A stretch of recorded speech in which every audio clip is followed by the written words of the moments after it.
Son günlərdə viral olan bu hadisələrdən yəqin ki, hər birinizin məlumatı var. Bilməyənlər üçün bunu qısaca özət keçəcəm. Hər şey illərdir Azərbaycan efirlərində, ekranlarımızda yer alan müğənni Səidə Sultanın bu videosu ilə başladı. Mən bir ildir efirlərə çıxmıram. Səbəb də bilirsiniz niyə görə çıxmıram? Amma bu düşofkalara görə çıxmıram. Dünən TikTokda biri bambını mahnı oxuyur, görməmiş kimi çıxardırsınız efirlərə. Nə oldu?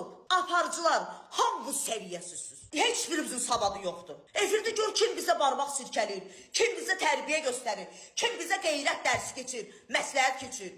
Aparıcılar siz nə gündəsiz, kanallar nə gündəsiz, nə düşofkasız, çuşkasız, hamınız çuşkasız. Bu videoda üslubu və istifadə etdiyi sözlər hər nə qədər səhv olsa da, bunları bir kənara qoyduqda, səhv anlaşılmasın, görməzdən gəlmək mənasında yox, bu mövzuya da toxunacaq. Sadəcə üslubunu bir kənara qoyduqda, çatdırmaq istədiyi fikirlə razılaşıram ki, məncə bunu inkar edəcək kütlə ya Azərbaycanda yaşamır, ya da gördüklərini obyektiv olaraq dəyərləndirə bilmir. Ümumiyyətlə biri sual versə, Azərbaycan efirlərində ictimaiyyətə təqdim edilən mövzular nələrdir? Bunlardan razısınızmı? Cavabınız nə olardı? Razı deyiləm. Saxta qalmaqallar, suniləşdirilmiş səhnəciklər, etik normaları aşan ifadələr, absurd ailə problemləri və s. Bunları saymağa davam etsəm bu videonun montajı bitmək bilməz. Ən sadə dillə desəm, nə qədər çox absurdlük, nə qədər çox bayağılıq və məntiqə sığmayan hərəkətlər varsa, Azərbaycan efirlərində bunlara bir o qədər çox yer verilir və bunlar da bərabərində bir o qədər çox reytinqə və diqqətə səbəb olur. Bildiyiniz kimi Xoşqədəmin, Zaurun verilişi və ya digərlərinin efirlərinin məqsədi xalqın problemlərini həll etmək olsa da, məzmun daha çox sadəcə həddindən artıq diqqət və maraq doğuracaq absurdlük və qalmaqal yaratmaqdır. Bu səbəbdən bunlar hər nə qədər izlənmə gətirsə də, bir o qədər də cəmiyyətin məzə obyektinə çevrilir və efirlərin keyfiyyətini aşağı salan, ciddiyə alınmamasını yaradan ən böyük amillərdən biridir. Məsələn, Azərbaycan efirlərini izləməsəm də, istəmədən də olsa bu ailənin bütün fərdlərini tanıyıram. Yalnız məsələ bu deyil. Məsələ bunların kim olduqları, nə istədikləri, problemlərinin nə olduğu və ya ən böyük sual, efirdə nə üçün bu kimi insanlara yer verildiyidir. Cavab yenə sadədir. Absurdlük, qalmaqal və etik normalara zidd hərəkətlər bərabərində reytinq və cəmiyyət marağı gətirir. Hər zaman işlətdiyim bir söz var. Əgər bir xalq hər hansısa bir şeydən narazıdırsa, günahkar yenə də xalqdır. Hər nə qədər gənc kütlə bu verilişləri televiziyalardan izləməsə də, TikTok, Instagram və ya digər sosial şəbəkələrdə bunları paylaşan, sevdirən, izlədən və rəylərdə bunlara gülüş yaradanlar da yenə bu verilişləri pisləyən o gənc kütlədir. Ümumiyyətlə, Azərbaycan gənclərinin böyük bir qismində görməzdən gəlmək, ciddiyə almamaq kimi xüsusiyyət var. Çünki tənqid etmək, ağıl işlədərək fikir bildirməkdənsə, gülmək, lağa qoymaq onlar üçün daha asan və zəhmətsizdir. Sizlərin bu şikayətləri ilə yanaşı, Tarix Əliyevin verilişinə son qoyuldu və ictimaiyyətlə vidalaşdı. Bununla yanaşı, aparıcı Elgizin də verilişinə son qoyulduğu iddia edilir. Lakin məsələ bu deyil. Bunların olması üçün illərdir bizlərə izlədilən bu saxta qalmaqalların, bu intriqaların qarşısının alınması üçün bu qədər rüsvayçı hadisələrin olması şərt idimi? Niyə hər şeyin kökündən dəyişməsi üçün mütləq bıçağın sümüyə dayanmasını gözləyir? Ya da bu efirlərə son qoyulması bir həll yoludurmu?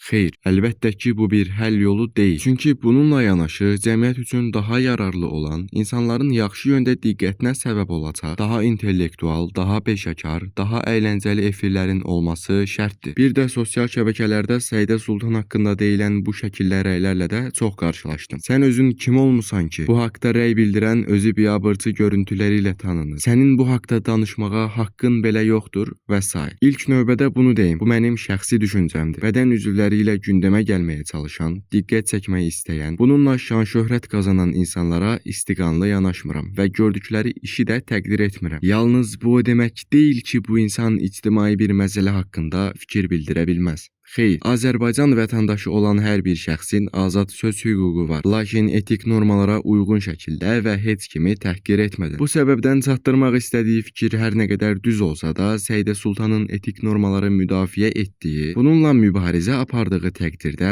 bu şəkildə ifadələr işlətməsi mənə görə düzgün deyil. Düzləri dedi, amma düz demədi. Qısaca tarix və elgizlə yanaşı bütün Azərbaycan efirlərinin nəzərdən keçirilməsinin tərəfdaşıyam. İllərdir ekranlarımızda yer alıb cəmiyyəti qoyun yerinə qoyan saxta səhnəciklər yaradan o aparıcılar ya özlərinə çəki düzən verməlidirlər, ya da televiziyalardan uzaqlaşdırılmalıdırlar. Cəmiyyət olaraq fikirlərinizi rəylərdə qeyd edin. Hə, bir də bu video nə qədər izlənər bilmirəm, amma rəylərdə mütləq bəs sən kimsən ki bu haqda danışırsan deyəcək bəzi kütbeyin insanlar da olacaq. Onlar bu sualı vermədən mən cavablayım. Mən səhvin düzün nə olduğuna qərar verə bilən Azərbaycan gənci. Hələlik.